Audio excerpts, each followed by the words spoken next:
वतन वतन मेरे आबाद रहे तू, है वतन वतन मेरे आबाद रहे तू।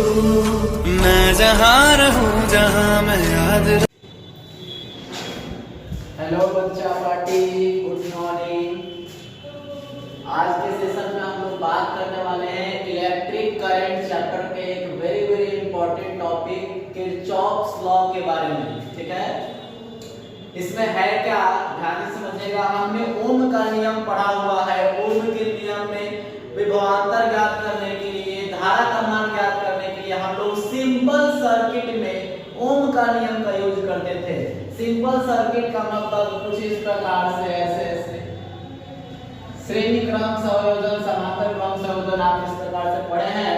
तो उसमें धारा का मान निकालना हो या विभवांतर का मान निकालना हो या प्रतिरोध का मान निकालना हो, तो उस प्रकार के प्रश्न में हम लोग ओम के नियम को अप्लाई करते थे। लेकिन यदि कॉम्प्लिकेटेड सर्किट दिया गया हो, जटिल परिपथ दिया गया हो, यानी जटिल परिपथ का मतलब क्या होता है, आपको नहीं बुझा रहा होगा, देखिए बता देते हैं। जैसे कुछ इस टाइप का फिगर बना दिया,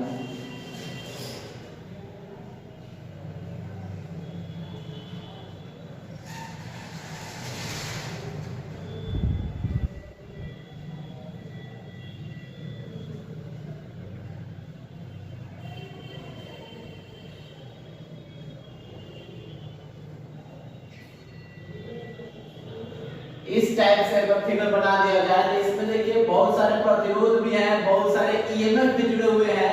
मतलब वैसा परिपथ जिसमें ये कंफर्म नहीं हो पाता है कि कौन श्रेणी क्रम में है, कौन समांतर क्रम में है, तो वैसे परिपथ को जटिल परिपथ कहा जाता है, कॉम्प्लिकेटेड सर्किट कहा जाता है। और उसमें हम लोग उसको सॉल्व करने के लिए हम लोग किरचॉफ के नियम का यूज करते हैं। किरचॉफ ने ऐसे समीकरण को सॉल्व करने के लिए एक दो नियम दिए हैं, जिसे किरचॉफ का नियम के नाम से जाना जाता है। ठीक है, आइए आज हम लोग उसी के बारे में डिस्कस करने वाले हैं। कहता है कि जब कोई विद्युत धारा किसी सरल परिपथ यानी सिंपल सर्किट से होकर पास करता है तो उसमें ओम का नियम यूज होता है, ओम का नियम लागू होता है। अभी बता रहे थे उस बात को। परंतु जब धारा किसी जटिल परिपथ यानी कॉम्प्लिकेटेड सर्किट से होकर पास करेगा तो उसको हल करने के लिए किरचॉफ ने दो नियम दिए हैं। किरचॉफ ने खुद दो नियम दिए हैं। किरचॉफ एक फिजिशियन का नाम है, उन्होंने दो नियम दिए हैं जिसको किरचॉफ का नियम कहा जाता है। ठीक है, किरचॉफ ने दो नियम दिए हैं, उसको समझने के लिए कुछ टॉपिक को समझना आवश्यक है। ध्यान दीजिएगा, किरचॉफ के नियम से संबंधित कुछ पद जैसे संधि क्या होता है, शाखा क्या होता है, लूप क्या होता है, इसके बारे में भी जानना जरूरी है। वो इस वर्ड का यूज आएगा किरचॉफ के नियम में, इसलिए आपको पहले समझा देते हैं। शाखा क्या होता है, परिपथ का वह भाग जिसमें धारा का मान कांस्टेंट रहता है, नियत रहता है, उसे शाखा कहते हैं। यानी कि एक लाइन की बात करेंगे उसमें धारा का मान कांस्टेंट रहेगा, यानी उसमें 5 एम्पीयर की धारा प्रवाहित हो रही है, तो एक छोर से दूसरे छोर तक 5 एम्पीयर का ही धारा प्रवाहित होगा। तो वो दोनों छोर के बीच में जो भाग पड़ेगा उसी को हम लोग कहेंगे क्या, शाखा। आगे समझ में ज्यादा आएगा। फिर कहा है संधि क्या होता है। संधि का मतलब जंक्शन। जैसे आप पटना जंक्शन सुने हैं, आरा जंक्शन सुने हैं, आपको पहले ही बता दिया गया है कि जंक्शन कब लगता है, जब एक बिंदु से दो से अधिक बोले तो 3 कहिए या 3 से अधिक लाइनें निकलती हैं। जब एक बिंदु से 3 या 3 से अधिक लाइनें निकलती हैं तो वह बिंदु ही जंक्शन कहलाता है। चलिए यहाँ पे बात कर लेते हैं जंक्शन यानी संधि की। किसी विद्युत परिपथ का वह बिंदु जहां 3 या 3 से अधिक शाखाएं मिलती है उसे संधि कहते हैं। लूप क्या होता है, लूप क्लोज सर्किट बंद परिपथ, वही लूप कहलाता है। कहता है कि प्रतिरोधों, चालकों, ईएमएफओ इत्यादि से बने बंद परिपथ को लूप कहा जाता है। जो भी क्लोज सर्किट होता है उसी को लूप कहा जाता है। आगे पढ़ेंगे भी हम लोग लूप रूल, किरचॉफ के दूसरे नियम को लूप रूल के नाम से ही जाना जाता है। तो चलिए हम लोग स्टार्ट करते हैं। किरचॉफ का प्रथम नियम क्या होता है, आज हम लोग पढ़ने वाले हैं किरचॉफ के प्रथम नियम के बारे में। इसको फटाफट से नोट कर लीजिए, हम आगे बढ़ते हैं।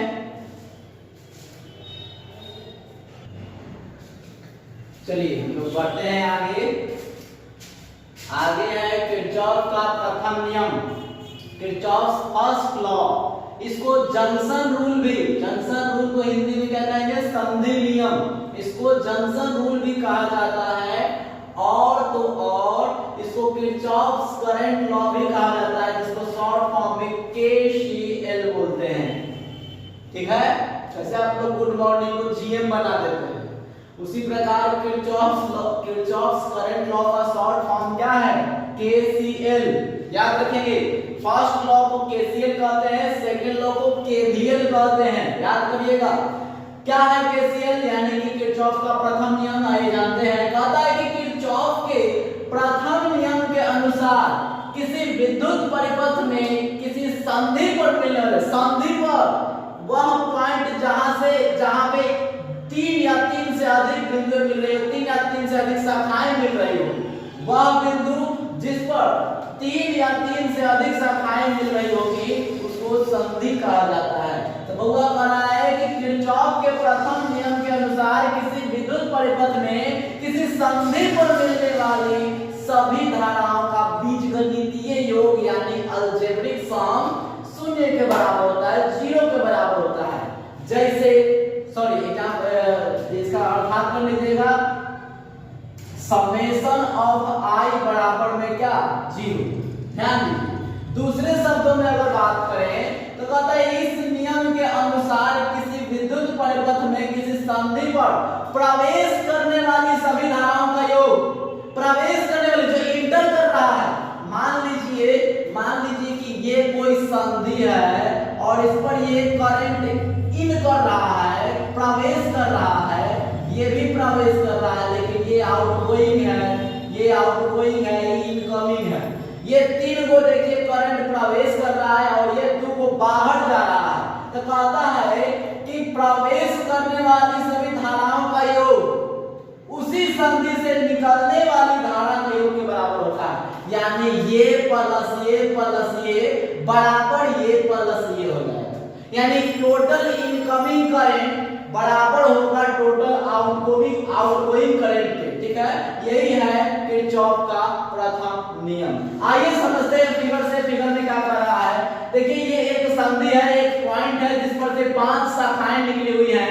यहाँ से करंट I इन कर रहा है, यहाँ से I2 इन कर रहा है, यहाँ से I3 बाहर निकल रहा है, I4 बाहर निकल रहा है और I5 इसके अंदर जा रहा है, इसमें प्रवेश कर रहा है। तो प्रथम नियम के अनुसार उस संधि पर, उस बिंदु पर सभी धाराओं का योग क्या हो जाएगा? 0 हो जाएगा। अगर दूसरे शब्दों में बात करें, या इसी को देख लीजिए ना, कुछ लोग करते हैं क्या, इनकमिंग करंट को आप प्लस करके लिख दीजिए और आउटगोइंग करंट को आप माइनस करके लिख दीजिए और सब को प्लस में लिख दीजिए, बराबर का होगा 0। यही तो है KCL, किरचॉफ का प्रथम नियम, यही तो है।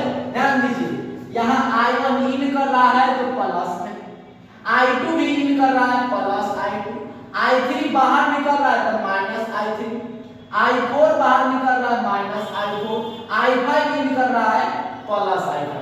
अब देखिए जो माइनस में है दूसरे साइड जाके क्या बन जाएगा? प्लस में। इतना तो आता है I1 plus I2 plus I5, I3 और I4 प्लस में चला गया। तो क्या देख रहे हैं यहाँ पे? टोटल इनकमिंग करंट जो है वो टोटल आउटगोइंग करंट, ये करंट लिखा हुआ है, total incoming current total outgoing current के बराबर हो जा रहा है। I1 I2 I5 देखिए ये सब इनकमिंग करंट है, उस सब का योग आउटगोइंग करंट के योग के बराबर हो जा रहा है। यही किरचॉफ का प्रथम नियम है। एक बार फिर से सुन लीजिए, किसी संधि पर total incoming current total outgoing current के बराबर होता है। यानी कि प्रवेश करने वाली सभी धाराओं का योग बाहर निकलने वाली सभी धाराओं के योग के बराबर होता है। या आप दूसरे शब्दों में कह सकते हैं कि किसी संधि पर मिलने वाली सभी धाराओं का योग या बीजगणितीय योग 0 के बराबर होता है। फिलहाल इसको जल्दी से नोट कर लीजिए, यह है किरचॉफ का प्रथम नियम। इस पर 1-2 न्यूमेरिकल करते हैं, इसको नोट कर लीजिए।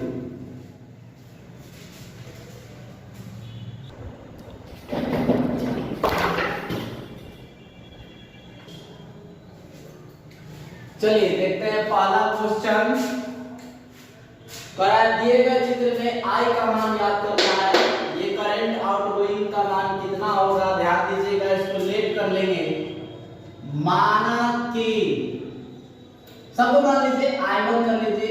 I1 बराबर 5 एम्पियर, I2 बराबर 4 एम्पियर, I3 बराबर 6 एम्पियर, I4 बराबर 3 एम्पियर।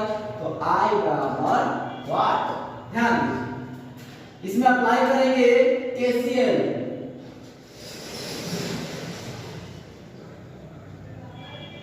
किरचॉफ के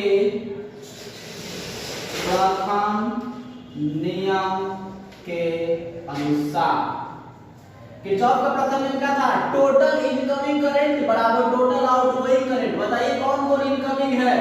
ये इनकमिंग है, ये इनकमिंग है, ये तीनों लाइनें से इनकमिंग है। ध्यान दीजिए, I1 प्लस ये I3 है ना जी, I3 I4 ये इनकमिंग है। आउटगोइंग कौन कौन है? आउटगोइंग है I2 और ये I इन है। चलिए ध्यान दीजिए, इसका मान I1 का मान है 5, I3 का मान है 6, इसका मान है 3 बराबर इसका मान है 4 प्लस I 6 5 11 11 3 14 14 माइनस 4 बराबर में I। तो I का मान हो गया बच्चे 10 एम्पियर। कितना आसान, बहुत आसान है, इसको नोट कर लीजिए। नेक्स्ट क्वेश्चन देते हैं।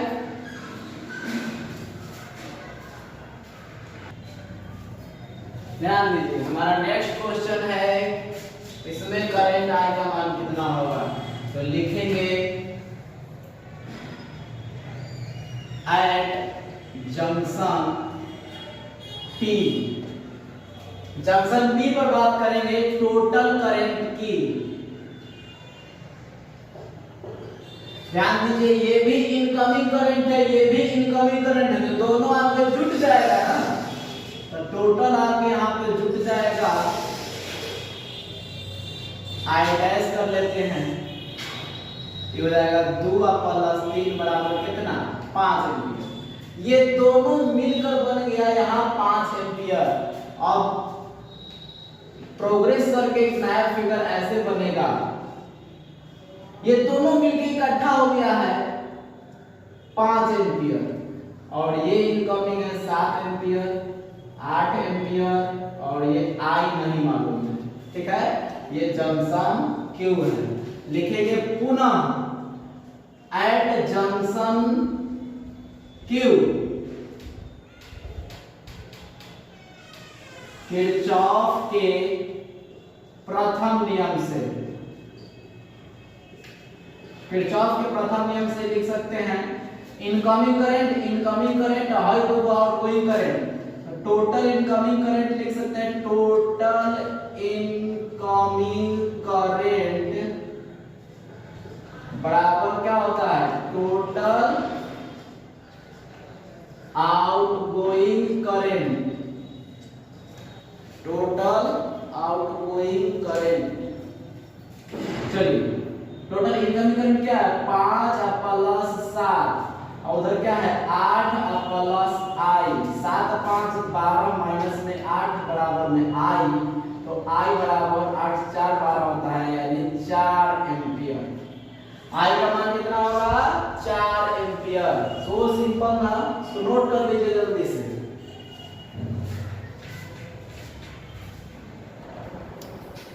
चलिए फटाफट देख लेते हैं अपना नेक्स्ट क्वेश्चन। इसमें हमको करंट I का मान निकालना है। पहला सबसे हमेशा सर जो है I देते हैं, कहीं भी हो सकता है। लिखेंगे सॉल्यूशन, यहाँ लिखा हुआ है तो बात नहीं। At junction P according to, English में पढ़ लीजिए, किरचॉफ्स फर्स्ट लॉ। क्या होगा बच्चे? टोटल करंट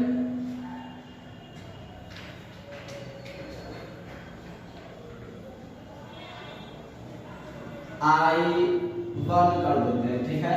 ध्यान दीजिए कितना हो जाएगा यार, ये इनकमिंग है, ये आउटगोइंग है और ये भी आउटगोइंग है, यानी कि 6 ampere plus 2 ampere, sorry minus 2 ampere, ये तो घट रहा है माइनस 2 एम्पियर, ये भी घट के रहा है, यानी क्या हो जाएगा 0।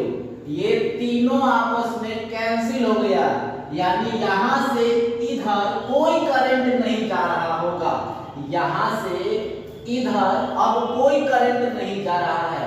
आया था 6 गो और चला भी गया 6 गो, इनकमिंग 6 आउटगोइंग 6 तो कैंसिल, खत्म, इस सब का बात खत्म। लिखेंगे at junction Q total current I2 कर दो। ध्यान दीजिए इधर से तो कुछ आ नहीं रहा है, कि 4 एक में घुसेड़ दे रही, 4 खत्म हुए इधर। यहां बात करते हैं इनकमिंग 6 गो, आउटगोइंग 2 गो, आउटगोइंग 8 गो, तो उल्टा हो जाएगा जी। क्वेश्चन सही है, क्वेश्चन तो ठीक है,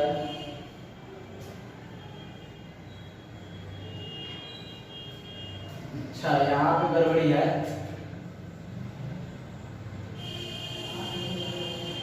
यहाँ 2 एम्पियर, सॉरी यहाँ से इनकमिंग 6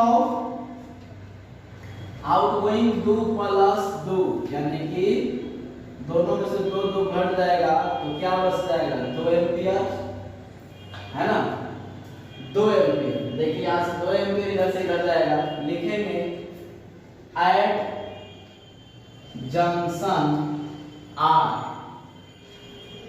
एट जंक्शन R लिखेगा टोटल करंट I3 कर लीजिए, या जंक्शन R पे अकॉर्डिंग टू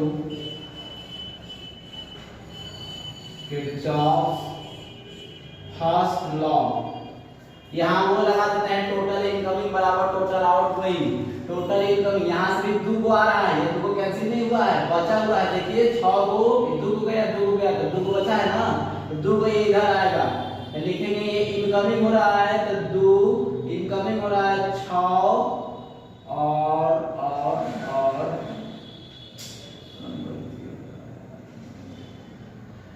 6 और यहाँ माइनस में हो जाएगा 2, incoming 6 incoming 2, outgoing 2 outgoing I,